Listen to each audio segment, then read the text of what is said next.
Hello, my name is Toni Seawright, and today we're doing a case study discussing Disney's acquisition of Marvel and how the negotiations took place. I hope you enjoy the presentation.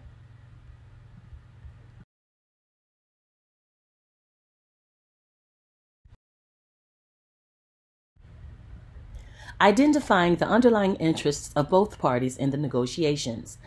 Disney is interested in acquiring Marvel for many reasons. Disney is already number one in licensing and brings in more than $30 billion a year in revenue. However, one can arguably say that its underlying interest is more than garnering a wider popularity through this acquisition, not just in the US, but also in Europe. Even though Disney has a vast notoriety in Europe, its periodical comic books have started to decline in the US, and this move will help reboost their sales and popularity because of content alone.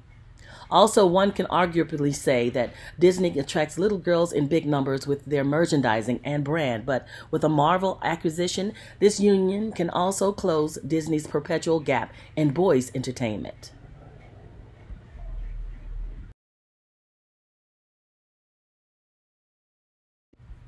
Marvel, on the other hand, was number 4 in licensing and the number 1 comic publisher in the US.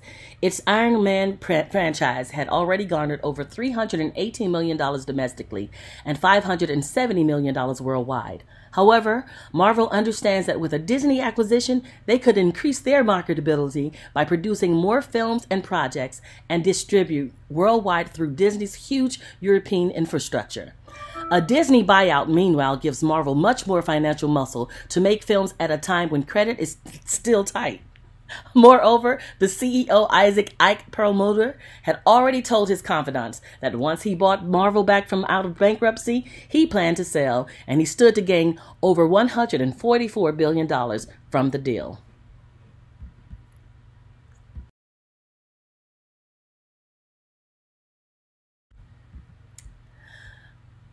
Identifying the bargaining positions of both parties in this negotiation. The sticking points in the negotiations centered on per-share price and stock-to-cash ratios. Marvel wanted mostly or all stock to avoid tax implications.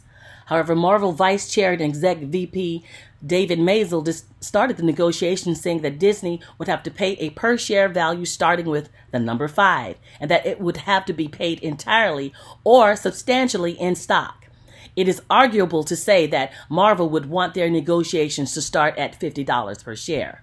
However, Disney was unwilling to agree to Marvel's terms, and Senior Exec VP and Chief Financial Officer Thomas Staggs advised Maisel that Disney would most likely not go for that price, nor a primarily stock-based deal. It is safe to say that one may arguably notate that Disney started their negotiations in the high $40 per share.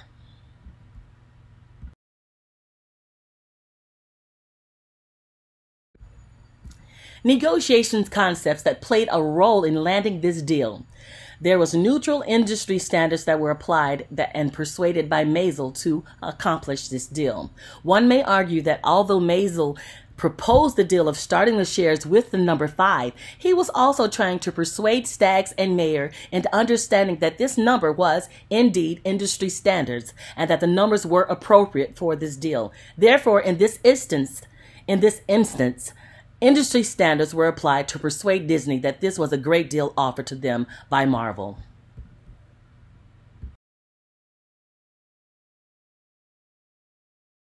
Mutual benefits for both parties.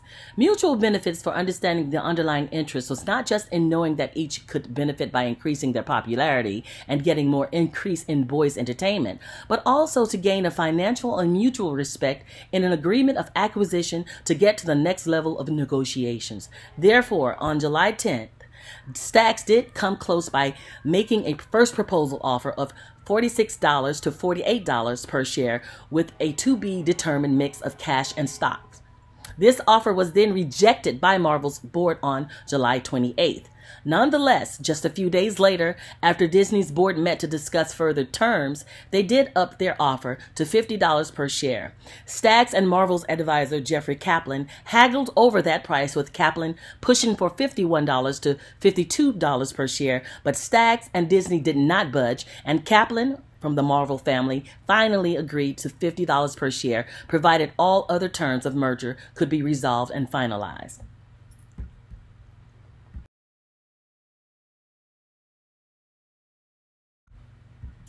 Now, this agreement would act as a mutual benefit for both parties in that price was equally straight up down the middle for both parties. Marvel wanted the price in the 50s and actually achieved that number right on the head, and Disney didn't exceed the price of $52 per share that Marvel initially wanted them to pay. Nonetheless, one may agree that the monetary gains on this particular deal was nothing compared to the many accolades that this union would eventually bring with the union of Disney and Marvel.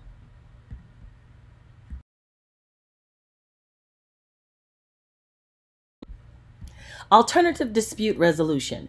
One may arguably say that Maisel's negotiation style was used in the negotiations were that of a quiet communicator. One may also argue that Maisel could be the MVP of this entire negotiation in that he was the one who initiated talks and opened up communication between Disney and Marvel. He didn't take no for an answer and revisited Disney to make this deal happen.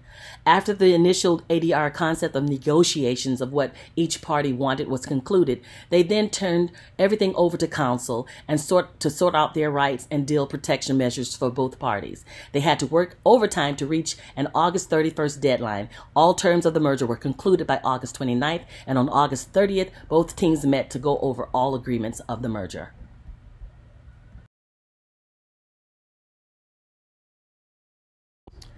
What went well with the negotiations? Well, what went well with this negotiation is that both parties were able to negotiate their terms amicably with the numbers that they both proposed.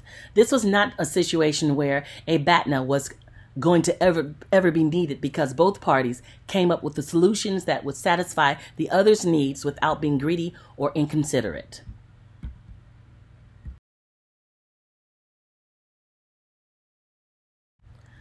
What went wrong with the negotiations? What went wrong with this negotiation process is that when it was time to turn over all paperwork, they discovered that a key Marvel's signature was missing at 2 o'clock in the morning on their deadline of August 31st. They had to wake the executive to sign the papers so that by morning the companies were able to announce their deal before the opening day of the New York Stock Exchange. The deadline was met and the deal was made.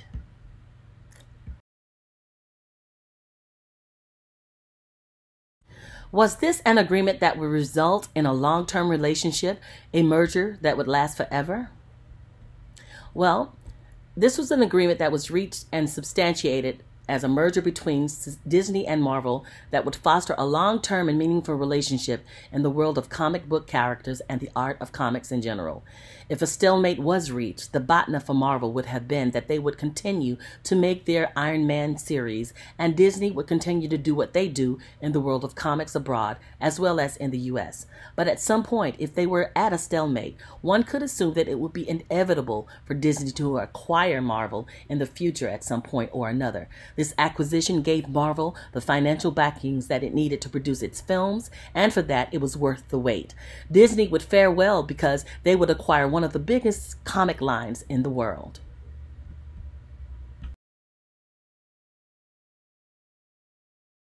Was the merger worth it? Finally, in closing, it is good to mention that Disney's acquisition of 20th Century Fox means that Marvel now owns the rights to characters from the X-Men and the Fantastic Four series as well. Marvel sold these years ago in the 1990s to avoid bankruptcy. One could argue that this is great news, being how bad some of the X-Men and Fantastic Four movies have been in the past, and how well Marvel makes their own movies. Therefore, one could arguably say that the initial acquisition of Marvel by Disney was the best move ever. Thank you for listening.